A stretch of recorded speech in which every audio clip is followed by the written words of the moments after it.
very much. Just have that. And then I just want to say, I think Mark has quite a deep bench in terms of his team, and this is where you actually see team members, being for example, Suresh Thiru, who is a COO, but in his own right, if you want to be, he can lead a public company, for example, right? You also have a Greg Porsche, who is also a CFO, who in his own right can probably be sort of a CEO of the company as well. But how do you get these guys who can probably run their own organizations together and stay with you to just to be more dumb and stupid than them. Because a lot of them, like what I say, they want to run their own things, they want to do their own things, and they have their idea. And I think what I need to do is that, because I believe a lot of them and a lot of other managers in our organization, they are equally smart.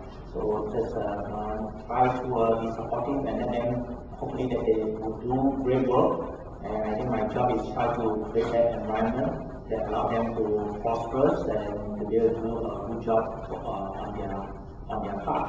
And I try to stay away as much as possible for them doing the job. And it's quite surprising, sometimes it's quite interesting things too, that sometimes their comment will be like, oh, you never care about some of these things. You know what? If I really care, you will hate me for that, you know? Because I don't care, then you all like what you are doing and so on and so forth. I think, as I think about it, startup is actually a very difficult task. You know, it's not like you have you can learn from somewhere. It's not a business that you can copy from somewhere. And a lot of things is new. That's why it's a startup. It's an entrepreneur. And you're trying to create something new. So if you understand that, then you start to, or at least I start to realize that no one is actually any smarter when it comes to this business and this area. Why do we need to pretend that I am any smarter than anyone else, you know? So I think a lot of times a dose of humility would actually help a lot and say, well, I actually don't know, guys, what are we going to do? I think we're going to screw this already, so let's just figure out how we want to do something. So I think it's a lot of just solving problems, and then once you start to do that, then maybe a lot of good things will start to work. And I think when we have humility and say we do not know, then we start to learn a lot of other things and start to listen to other people's opinions and just have to admit that we are not as good, our product is not as good, and so on and so forth. And I think only then we can see a lot of improvement going forward. And at the end of the day, I think we should not look at the company as our own person. Company sometimes that people attack so much on their own personality to the company. It's quite interesting when I was in Taiwan, because we have business there. Almost every businesses in people ask me, would some of these people would you buy all this company from this guy in Taiwan and things like that? I said no. Why is it so social? Very simple. You know what? In Taiwan, every person in Taiwan, in their social circle, they are tagged to their position title. Let me introduce you CEO Karamjit. Let me introduce you Chairman Malek and things like that. So, and whenever they go out, then whenever they buy anything in the grocery, hi Chairman, how are you? Hi CEO, how are you? So they will be forever tagged with their job title. Then I say, no way that this girl can actually sell the company or merge the company, because after you merge the company, he loses his identity. So I think those are quite crazy idea, and I think maybe a lot of times when we start our company, we have to recognize that we are not tagged to our own company and our position title and things like that. I think once we have that kind of realization, then maybe a lot of times then we can start to do real work instead of living around this shell and then try to figure out how to navigate and some of these things. Can I share something about Mark? Yeah? Sure. Mark probably doesn't remember this. I know Mark for a long time, over 10 years. But many years ago, he told me something I still remember until today. And he said his job is to make himself irrelevant.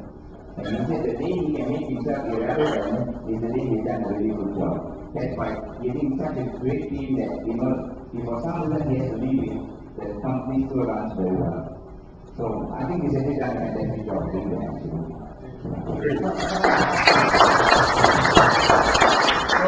And he's willing to invest in you guys as well. So he's obviously got a lot more money now. So before you rush it out, he has to go up to the airport because he's going to send the flight to Jakarta. So I really appreciate him making time to come for this. Because he also wanted to connect with you guys and hopefully trigger something in you also. So, you know, take this opportunity to escort him to the car and just have a chat with him. And there are any more things we got? Maybe one or two more questions, then we will put it in the program. I got to just thank some people also. One question. One question. Not all mentors are role models. So is there this for anybody out there? Have you encountered traits where you looked at that in someone else that you were working with or before, and you said, I'm not going to be that way, or really stuck with it? You're not going to be that way, Yeah, basically, destructive or negative traits that you've seen in either other people that you work with or work for.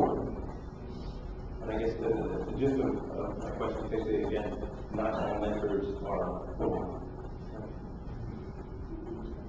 Okay, I think that's a very nice way, a different way of thinking about it is that, you know, usually we look for what we want to see in people, we kind of emulate that. But are there, but sometimes it's nice to look at it the other way, like, oh, this is not really how I want to be. Roshan? I don't have too many experiences with entrepreneurs starting companies, but I had some really bad managers when I worked, especially when my worst ever manager was when I was in NBC Universal. I was in Rockefeller Center, I was running the news and sports, head of finance for news and sports division, and we were one of the worst divisions at NBC. My boss was hopeless, and I mean, she's really hopeless. At that time, I bit my tongue. Because my mentor, my old boss, my previous boss, I told him I want to resign, I want to join him. Because he went on to an investment bank and he said, come join me. And a few of the time I talked to him and then he said, no, don't quit because of her, quit because of the right reasons. And I decided to bite my tongue and I said, everything she does, I don't like to write it down. And I'm going to say, next time when I run something, I will never be like her. I'll never, treat people like that. I'll never do this. I'll never demean. I mean, all the things that she did, and she became a very good role model in a way. And then every time I had bad managers, I always told myself, hey, I learned so much from this lady. Why can't I learn something from this guy? Because somehow you always have bad managers on everywhere you go. And generally, if I ask anybody, how many of you have really great managers? You will say one or two maybe the whole life. If you have like 10, probably 9 of them were not that great. So, but I took it, it was a great learning experience. And actually, part of how I am today, in terms of a leader, I'm really much more stronger with the negative messages that, so I'll never do this, than the positive ones. Because sometimes you remember for a while, then you forget. But the negative ones stick with you deeper. What was the attributes or the attributes or whatever? Well, you kind of said, okay, this is, you said a few things, the leading, there's some very strong words, very leading, very, I thought, my previous role before that, I was setting up an integration team in Dallas to integrate businesses. I came there, I was in finance.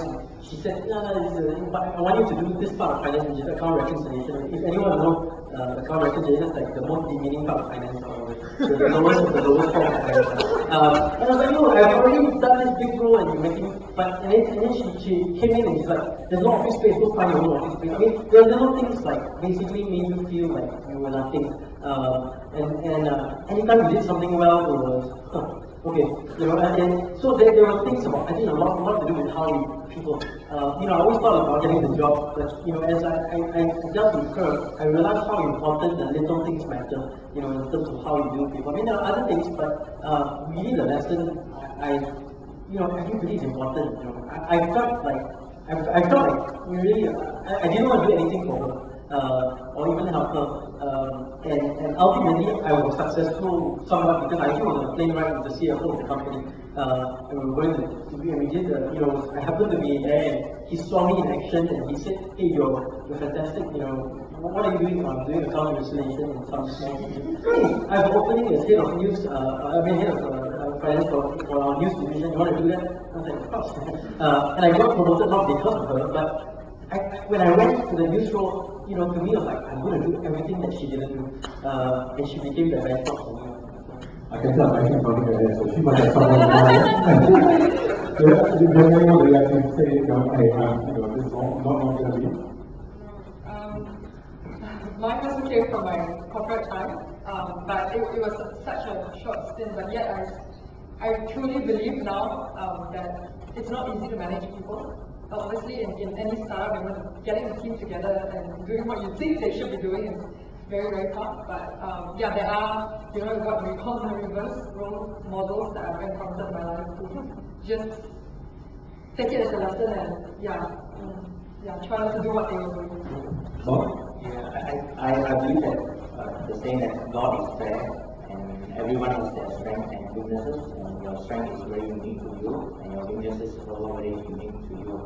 And so after I went to all this to say, no need to copy anyone, even it can be a role model, just you need to be copied. And I think a lot of times we all learn from everyone. And I think what is important at the end of the day, just be yourself, because from your background that you have gone through and the life experience, you're actually unique, and you just cannot copy anyone no matter what you want to be. And you just, the less that you try to copy and pretend to be someone else, perhaps then the more genuine that you will be, that you can be your real self, and you can actually do more great things on that. So just learn that, and then just be yourself and leverage on your own strength. I think once you do that, I think you tend to be more successful than to try to idealize someone, and things like that. Or demonize someone. Closing on that? It's over the years when I've introduced so many entrepreneurs, I think I've seen that they don't recognize their weaknesses. And like Roshan said, we can 2-3 million ringgit, right, or 5 million even. And then they think that there's something, it's not arrogance, but you action, this is my company, I've grown it this way. And I've seen that, and then they're stuck, because my biggest frustration as a journalist, all of us want to write great stories, and we only can if you guys become great, right? Your companies fly, And so we need you all to fly for us to do our magic. So I've seen so many times over the past, since year 2000, right? The business of the entrepreneur preventing them from moving up, and I'm damn if I'm going to let myself be that stumbling block for DNA. I have also that experience of people that you actually admire, and you find they're different. One's correct, they're different from you, and there's sometimes when you can follow, sometimes you look at it, you just have to be yourself. But you're right, at some point, sometimes the people that you work with, I've had situations, I can recount at least two individuals when they jobs where I say, actually, a bit, this aspect of their element of their management style, and these are not the founding team, but actually managers that you encounter, and say, okay, these are the kind of things I need to watch out for, not just in my own style, but also in my team style. I always need to watch out for this sort of a bit of, I think some element of huge amount of control, being controlled by another person. Those kind of elements, actually, I see the other person suffer. Because of this very straight jacket kind of element that I see some manage to.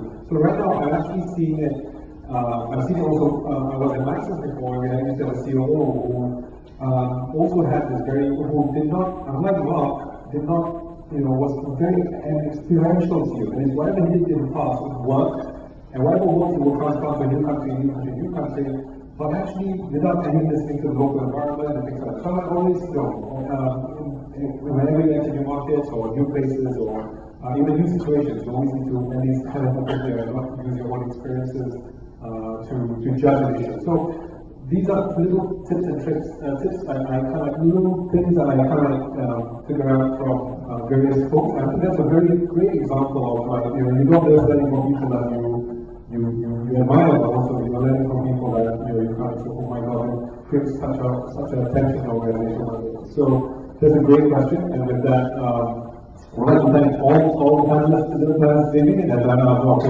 for a very enlightening talk on